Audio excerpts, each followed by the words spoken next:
9 महिने तिने कुशीट कुत्र्याला बिस्किट आहेत, काहींच्या बापाला भाकरी नाही. काहींची कुत्रे गाडी तिंड त्यात कुत्र्या बरोबर. काहींच्या बायका सासऱ्याशी बोलत नाही, टॉमीशी बोलती, टॉमीशी कुत्र्याशी गप्पा आणती. तरी तिचा नवरा म्हणतो आमचा टॉमी घरी असलो पप्पा जायचा फुल टाइमपास होतो. सुधारले लोक. एक वाक्य ध्यानात ठेवा, ज्या दिवशी आईच्या गालावर हसू राहील, बापाच्या चेहऱ्यावर समाधान राहील आणि प्रत्येकाच्या हृदयात हिंदू धर्माबद्दल आदर राहील, त्या दिवशी जग सुधरेल. काय धर्म कळला आम्हाला? शिवजयंतीला 90 हाणायची, शिवजयंतीला 90. शिवाजी महाराज की जय भोंगळा करून हल्ला पाहिजे. नालाय धर्म पाळायचाच नाही, फक्त घमेंडीत जगायचं. पाया पडून सांगू, घमेंड कशाची करा, लय दिवस टिकत नाही. तिला काही काळ आहे, तेवढ्या काळापुरती ती चालती, जिरती जिरती जिरती. 2 वर्षापूर्वी आपल्याकडे जागेवर डाळिंब होतं 1200 रुपये, 2000 रुपये जाळी. माणसंच भांबावली. एकादशही नाही, सोमवारही नाही, कायम डोळे लाल. बायकोला स्कूटी, पुरीला लुना. बापन पोरं धाब्याव, डोळे लाल. देवाने मीटिंग घेतली, यांना आकळवलं पाहिजे. मग देवानं तेल्या नावाच्या रोगाला फोन केला, खंदूनच टाकले. स्कूटी गेली, उरली होती तार त्याची क्वार्टर प्याला मोकळा झाला. गावात लोकांची लग्न मोळ. देव येतो. जेव्हा 5000 रुपये कांदा होता मागच्या 15 अहो आपली चिंगळी होती. लोकांनी 5000 घेतली तेव्हा आपण चिंगळी ओजळत होतो. आता चिंगळी फुगली तर 1500 रुपये आली. आता तो 700 रुपये होईल तेव्हा आपला कांदा वापस सोडून बाहेर येईल. काय उपयोग त्यात? देव येतो महाराज. असं नाही चालत. घमेंड लय दिवस नाही चालत. जगाला प्रकाश देणारा सूर्य आहे. राहू केतू एकत्र आलं तर त्याला सुद्धा ग्रह नाही. जगाला शीतल करणारा चंद्र आहे. एक वाक्य सांगा, ज्याच्या पाठीवर आईबापाचा हात आहे त्याच्या पाठीवर देवाचा हात नसला तरी चालतो. भाषण करून देख सुधारणार नाही. इंग्रज गेल्यापासून भाषणं चाललीत. शेवटी ऐकायला लोक येईना. आता रोजाना आणावं लागायचं पहिल्या. मग आता सभेला येणारी लोक काय, त्यांना पिकअपचं भाडं द्या, रस्सा द्या, खांड द्या, जुला भाऊ द्या, मग येऊन बोखंडी बसू द्या आमच्या, ते भांबेल. आता एवढी लोक सभेला आणायची असती तर 5 लाख लागली असती. आणि गप्पा सोया 400 पोलीस लागले आले. ओ संप्रदाय तो संप्रदाय तिकडं चालत असतं मला. 10 लाख लोकांमधल्या माऊली सोहळ्यातल्या लोकांना कोणीच पत्र देत नाही, पण अष्टमीला आळंदीत हजर आहेत. 15 लाख 20 लाख लोक कोणी आमंत्रण देत नाही, पण 3 तारखेला बीजेला 11 वाजेपर्यंत दिहूत मंडळी हजर. त्याला काय सांगायची गरज आहे का? भाड्याला पैसे नाही, कुणाच्या गाडीवर येईल. एकट्या गाडी येताना मी दुसऱ्या गाडीवर येईल. नोडे पैसे ना असू दे, मी हात करून येईल, पण देहूपर्यंत जाईल. नाही ना माझ्या जेवायला आज आणणं. अरे मला स्वयंपाक नाही होऊ दे. तिथे जर गेलो ना, वैकुंठ गमन झालं ना, कुणाची तरी पंगात मी जेवणार आहे. मला न स्वयंपाक नाही झाला, नाही होऊ दे. काय स्वयंपाक? बायको म्हणते 2-3 भाकरी, एखादी भाकर बांधून न्या. काय नको. 12च्या आत जर मी तिथे गेलो नाही तर बीजेला जाऊन काय फायदा. मग मी 10:30ला जरी गेलो ना, अगं कीर्तन संपलं तिथं बीज झाली ना, पंक्ती घालणाऱ्यांची गर्दी आहे, फक्त जेवणारे पाहिजेत. हे जुनाट जुगादीचे नाणे, हे बहुत काळाचे ठेवणे. हे काही कोणी उठायचं. आणि ही वादाचे जे मुद्दे तयार होतात ना वादाचे, हे कमी बुद्धीच्या माणसांची काम आहेत. याला समाजाने लय मार्केट नाही द्यायचं. हे समाजाने उगाच कोणालाही बोखंडी नाही घ्यायचं, काय उपयोग नाही त्याचा. आता हे मागच्या आठवड्यात जे शिवाजी महाराजांचं झालं ना, याला मीडियावाल्यांनी पत्रकारांनी एवढी किंमत द्यायची काही गरज नाही. काय उगाच काय. आणि त्याने होतंय काय महाराज. आणि ही जी माणसं असतात ती अभ्यासपूर्ण नसतात. समाजात चांगलेलं बिघडून द्यायचं एवढं त्यांच्या डोक्यात. त्यांना काय, तुकाराम महाराज खरंच वैकुंठाला गेले का? अशी 100 जण भुकू द्या ना. 900 तर आपल्या पॅनलचे आहेत ना. मग त्या 900 फुकून काय करतील? त्या 900 मध्ये 900 ताईट आहेत ना. मग 100ला काय मार्केट द्यायची गरज आहे? आपले लोक तो असं म्हणा थोबा म्हणून पाहूच ना कोण तिकडं. उसावर वाल वाढल्या ना, उसाला फरक आहे का? उसात वाल लावला, उसात फक्त गुण ढाळलाय उसाला, मग काय गोडी कमी झाली का? आणि किती दिवस टिकतो वाल? 2-3 महिने झाले आला खाली. मग वारकरी संप्रदाय हा ऊस आहे आणि बाकी किती भुका वाल आहे.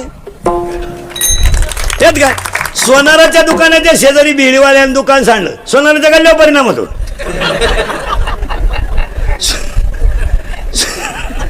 हो ते सोनाराचं काही झालं तर 30,000 फीट आहे, याचे 30,000 वाला पिढी जाईल. याच्याकडे काय आहे? एक मिळालं कांदे कापू कापू, एक मिळालं लिंबू पिळू पिळू.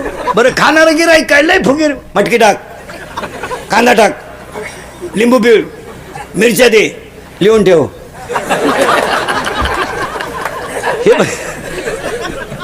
लिहून ठेवून मागायला गेला का? माणसात पैसे मागितले नाही देणार, गेला उडत.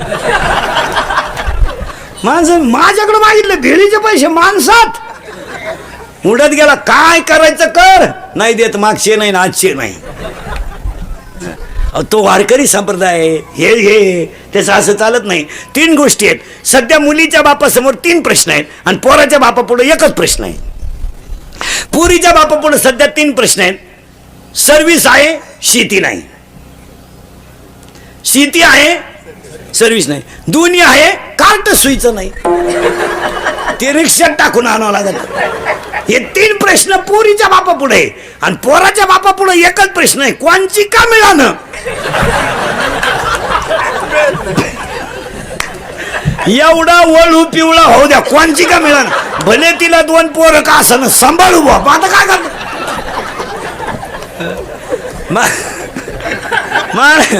टाकून दिलेल्या पोरी सुद्धा या 2 वर्षात लोक धनाधन करायला लागले, तर काय करतील काय. बरं बापा पुढे असा प्रश्न आहे, हा सांड जर पिवळा केला नाही हा काही करीन ना. याला पाहिलं डीजेला घाम येतोय, धडधड करतोय डीजे. नाही नाही नाही नाही नाही नाही. आणि राज्यही तृणमान आहे, ते असं नाही चालत मला. हा चला पुढं. मग माझ्या तोंडातल्या उत्तराचं उत्तर समर्पक झालं, श्रद्धा घातलंच पाहिजे, त्यासाठी घेतलेला अभंग आहे. अभंगाला सुरुवात. तुम्ही म्हणाल चाललं काय, 3 शब्द झाले, आता 14 शब्द श्राद्धाला सुरुवात. फक्त फटाफटा अभंगाचा सरळ अर्थ सांगतो आणि अभंगात नेऊन घालतो. हे साते, साते याचा अर्थ बाजार. दुडीवर दुडी गवळणी साते निघाला. तुम्ही बाजारला आलात तर देव आपला करा, नाही जर केला तर संसार लयाला जाईल. आणि कोणता संसार हा नंतर सांगू. गायक वादक मंडळी ध्यानात ठेवा, कुणाचे मायबाप नाही आहे, कौनाचे मायबाप. कौनाचे मायबाप, कौनाचे गणगोजन. आता तुम्ही मला 3 प्रश्नाचे उत्तर द्यायचे, म्हणजे पटापटा बोलत. बायको सुरुवातीला होती नाही, मधी आहे, शेवटी नाही. बायको सुरुवातीला नव्हती, मधी आहे, शेवटी नाही. नाही शेवटी काय नाही, शेवटी बायको नाही, काही नाही. आपण आपली खाट आणि करेल कर्म. काय केलं म्या, काहीच नाही केलं. तो जे केलं ते कोणीच केलं नाही. तो 80,000चा तमाशा गावात सुईचा होऊ दिला नाही. आणि सप्त्याक कधी डोकून पाहिलं नाही. मग गावात सप्ते करायला त्रास होती, जत्रा करायला नाही होत. सप्त्याची मीटिंग बसल्या बसल्या एक जण म्हणतो करायचं आहे काय यंदा. हा मग मागच्या हिशोबाचं बोला. मी एक म्हणलं तुम्हाला मागचं काढायचं आहे का, सप्ता केला उडत. हे बाई वया. आणि जत्राचं कसं आहे, हे बा पोरं गावात तमाशा सोयीचा होऊन देती नाही, तमाशा यंदा आणायचा नाही. चौजाती गावाची. उठला एक जण कोपऱ्यातून, का नाही आणायचा बा. 80,000चा तमाशा आणला गावात. आपल्या गावचे 5-25 सांड, शेजारच्या गावचे 5-25 वळू. ती मंडळी वाजली का गोळा होती, ती बोलवाय नाही लागत महाराज. तुम्ही पहा महाराज, हळदीला 100-200 लोक, साखरपुड्याला 100-200 लोक, पण नवरदेव मिरवायला निघायचा टाइम कुडून पोरं येतात. 10 मिनिटात गँग तयार झाली. तमाशा काही सोयीचा होऊन देती नाही. बायांच्या अगोदर त्या वळूनचा एक डाव. मग ज्याच्या ताब्यात वय येते माईकवर बोंबलं तर शांत बसा.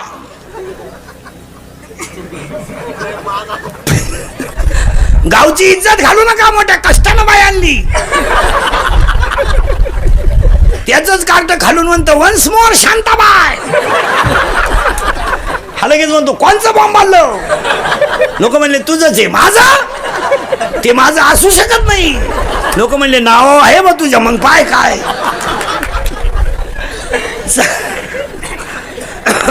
बरे तू माया बोटक बाजा ना, इकडे बोट दुखायला लागलं, तू पाय ना. इको दे जायचा काय का कीर्तनाला आलेल्या सुना. हा जरा भान ठेवा, भान.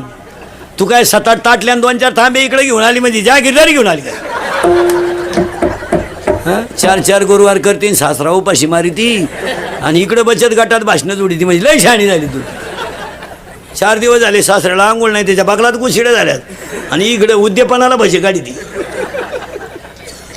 जरा सावध व्हा सासू सासरी ती इस्टेट आणि एक धनात ठेवा सुना तुम्ही त्यांचा किती छळ केला एक दिवस तुमच्यावरती वेळ आहे हे विसरू नका हा तुम्हाला वाटतं बा आमचा नवरा आमच्या ताब्यात आहे थोडा काळ येतोय बी तुमचा नवरा जे आज तुमच्या अंडर आहे ना ते भंगार ते त्याचा पोऱ्या त्याला हानीत नाही तवर मग तो आमच्या ताब्यात येणार चालला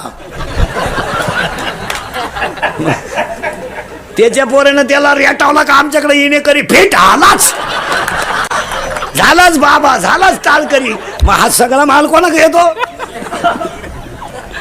हा लई दिवस नाही येऊ नको लगेच बायको घे बर मग आता तू 48 अगरबत्ती कुठं लावतो बावळाटा 48 टाके मार्ग पडले नुसते बँडवाले थकीतो तुला कोण बायको देत आता लग्न न झालेल्या पोरांना एकच पर्याय आहे फक्त मामाची आणि मामीची पूजा करणे दुसरे कोणत्या नाही लागायचे नाही आता मामाच पांडुरंग आणि मामीच रुक्मिणी कायच बायको आली आता मामालाही असली तर ठीक नाही तर मी आलं येईल काहींच्या मामाच्याही लग्न होईल नाही तो काही एक तमाशा आहे का मामाच मोकळा हिंडतोय का असं का आलं माणसं नुसते घराने लग्न बायका करता बायको मिळणार नाही 3रे वाक्य घडणार आहे 4थं वाक्य काय घडणार आहे ऐका सगळी जनता परत शेतीवर येणार आहे तुमचं काय मत आहे कंपन्यांचं जवळजवळ ते आले पिठलेव आता ते रसावतून द्यायला लागले आता पिठलेवाले सकाळी वल्लन संध्याकाळी कोरडं सहकार क्षेत्रातल्या नोकरीवाल्यांवर दबाव आहे आता ते उगाच पोटासाठी करतात नाही तर कवा साहेबाचा फोन येईन आंघोळीला घुसला साहेबाचा फोन आला तो अंडरपॅन्ट गावात गेला यांच्यावर दबाव आहे म्हणजे सर्व्हिस हा विषय मिटला आता सगळी लोक परत कुठे येणार आहे शेतीवर आणि पाया पडून सांगा 2-3 वर्ष थांबा शेतीला सोनेरी दिवस येणार आहे आणि आजही शेतीवर सोनेरी दिवस आता फक्त शेती का परवडत नाही याचे 2 ते 6 कारणं सांगतो तुम्हाला मी स्वतः शेतकरी आहे चांगला जर कीर्तनात बसलेला म्हणला ना कोणी शेती परवडत नाही या कानपट्टी ठेवून द्यायची पहिली ज्याच्या घरातली सगळी माणसं काम करतात त्याला शेती परवडत आहे जो फक्त घरात व्यसन नको आहे आणि कामाचं एकमत पाहिजे शेती कधीच तोट्यात येऊ शकत नाही तुमची ॲव्हरेज काढायची दानत आहे का एकरमध्ये 1500 जाळ्या